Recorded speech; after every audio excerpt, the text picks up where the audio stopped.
तो दोस्तों आज अगस्त की 13 तारीख है और आज की जो ये वीडियो है ये कड़ी पत्ता या मीठा नीम पर है। कड़ी पत्ता या मीठा नीम का जो ये पौधा रहता है ये परमानेंट होने के साथ साथ एक मेडिसिनल प्लांट भी है। इस पौधे के बहुत से मेडिसिनल बेनिफिट्स हैं। अगर बात करें पेट की बीमारियों को ठीक करने के साथ साथ ये स्किन डिसीज़ में भी काम आता है और इसकी पत्तियों से लेकर स्टेम से लेकर और रूट्स तक सभी की सभी जो चीज़ें हैं वो बहुत मेडिसिनल बेनिफिट्स की रहती हैं। तो आज की इस वीडियो में मैं कड़ी पत्ता के बेनिफिट ना बताकर आपको इसके लिए जो घरेलू फर्टिलाइज़र है वो शेयर करने वाला हूँ, जिसको आप इजीली अपने घर से अपने किचन से रेडी कर पाएंगे। और ये फर्टिलाइज़र सिर्फ फर्टिलाइज़र ना होकर इसके लिए पेस्टिसाइड या इंसेक्टिसाइड का वर्क भी करेगा। मेरे पास कड़ी पत्ता या कड़ी लीफ के दो पौधे हैं। एक तो ये देखिए, ये मेरा 3 साल पुराना प्लांट है। इसको मैंने 10 इंच के गमले में ग्रो किया है और ये जो गमला है ये सीमेंट का पोट है।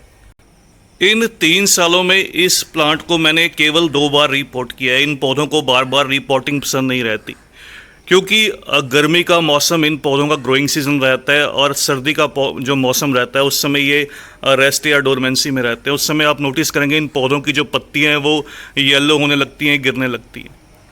और दूसरा जो ये मेरा पौधा है ये केवल 6 महीने पुराना पौधा है। 5 से 6 महीने पहले इसको मैं नर्सरी से लेकर आया था। बिल्कुल छोटा सा प्लांट था और इसकी मैंने वीडियो भी शेयर की थी आपके साथ रीपॉटिंग की, किस तरह से इस प्लांट को रीपॉट करना चाहिए। इसको भी मैंने 10 इंच के मिट्टी के गमले में रीपॉट किया था।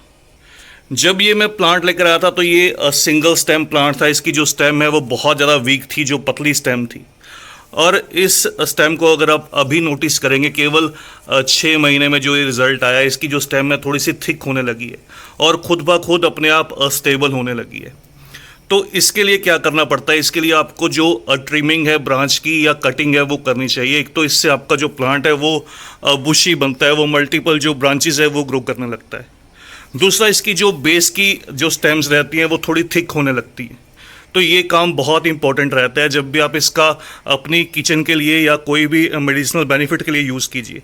तो इस तरह से इसके ऊपर के साइड से इसकी पिंचिंग कीजिए और इसकी जो लीव्स है वो निकाल लीजिए। ये देखिए कुछ इस तरह से, जैसे ये आप देख रहे हैं इसकी टिप की साइड रहती है, इस तरह से इस पौधे को यहाँ से पिंच कीजिए।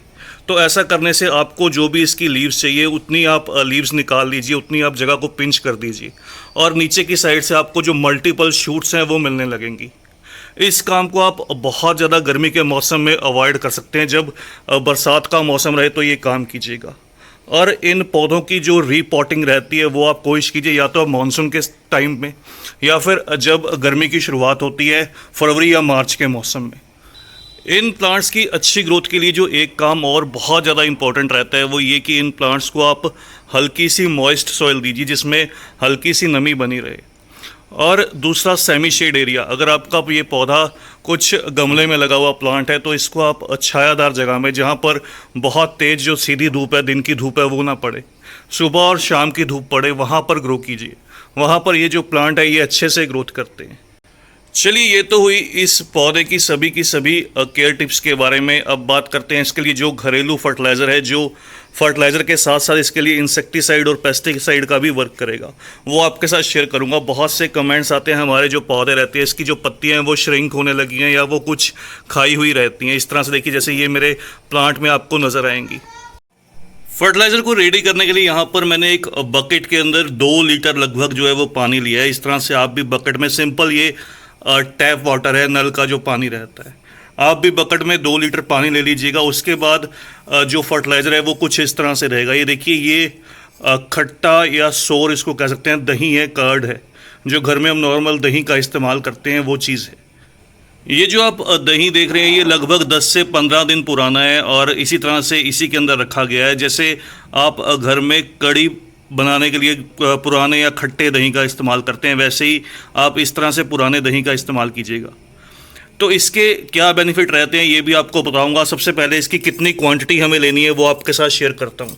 इस तरह से देखिए, 2 लीटर पानी के अंदर हम इसका जो 1 चम्मच है, इस तरह से देखिए कुछ 1 चम्मच, ये आधा चम्मच है और आधा चम्मच ही मैं और इसके अंदर जो है वो ऐड करूँगा। तो इतना सा बस, इस तरह से इसका जो 1 चम्मच है 5 ग्राम के आसपास, इसको इस पानी में मिक्स कर लूँगा। ये जो खट्टा दही रहता है दोस्तों, ये नाइट्रोजन का रिच सोर्स रहता है। आप इस तरह से इसके जो भी ये पार्टिकल्स रहते हैं इनको आप इस तरह से तोड़ लीजिएगा। अच्छे से इसको मिक्स करना है आपको, और आप चाहे तो इसको 10 दिन के लिए इसी तरह से इसी पानी में छोड़ दीजिए, इसको डीकम्पोज होने के लिए 10 से 15 दिन के लिए। और इसके अंदर एक कॉपर का जो स्पून रहता है या कोई कड़छी या फिर कोई ऐसा एलिमेंट कॉपर का, जिससे ये बहुत जल्द तैयार हो जाएगा, उससे इसका जो रिज़ल्ट है और भी अच्छा निकल कर आएगा।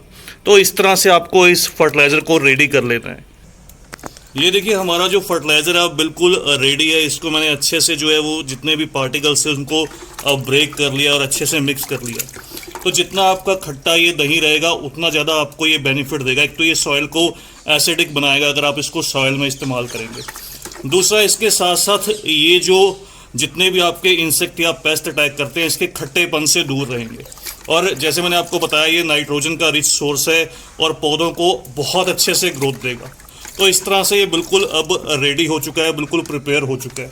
चलिए देखते हैं अब इस फर्टिलाइज़र को किस तरह से अपने प्लांट्स में अप्लाई करना है। इस फर्टिलाइज़र का हम कुछ 200 से 300 ml या 400 ml तक जो है वो अपने गमले की मिट्टी में अप्लाई करेंगे। इस तरह से इसकी गमले की मिट्टी में, जब गमले की मिट्टी थोड़ी सी सूखी हो, बहुत ज़्यादा गीली मिट्टी नहीं रहनी चाहिए। दूसरा, इसी का हम यूज़ इस तरह से स्प्रे बॉटल में भर के इसकी लीव्स के ऊपर जो है वो स्प्रे करेंगे। इससे जो भी इंसेक्ट या पेस्ट लीव्स पर अटैक करते हैं वो इससे दूर रहेंगे। इस फर्टिलाइज़र का आप इस्तेमाल दूसरे सभी पौधे जैसे कि हिबिस्कस का पौधा रहता है या इक्ज़ोरा का प्लांट रहता है या दूसरे और भी जो एसिडिक सॉइल लविंग प्लांट्स रहते हैं उन सब पर कीजिए। और जो आप यूरिया इस्तेमाल करते हैं या कोई भी ऐसा केमिकल फर्टिलाइज़र इस्तेमाल करते हैं उसकी जगह पर आप इस फर्टिलाइज़र का इस्तेमाल कीजिए। आपको जो रिज़ल्ट है वो बहुत ही अच्छा मिलेगा। तो बस दोस्तों, आज की इस वीडियो में इतना ही। जल्द ही मिलते हैं ऐसे ही कुछ एक और टॉपिक के साथ, कुछ नई वीडियो के साथ। तब तक के लिए bye, happy gardening, take care. ये देखिए इसी तरह से ये मेरी अपराजिता की बेल है। इस पर हालांकि आज आपको फ्लावर्स जो है वो नज़र नहीं आएंगे, लेकिन इस पर भी मैं इसका जो इम्प्लीमेंट है वो करूँगा।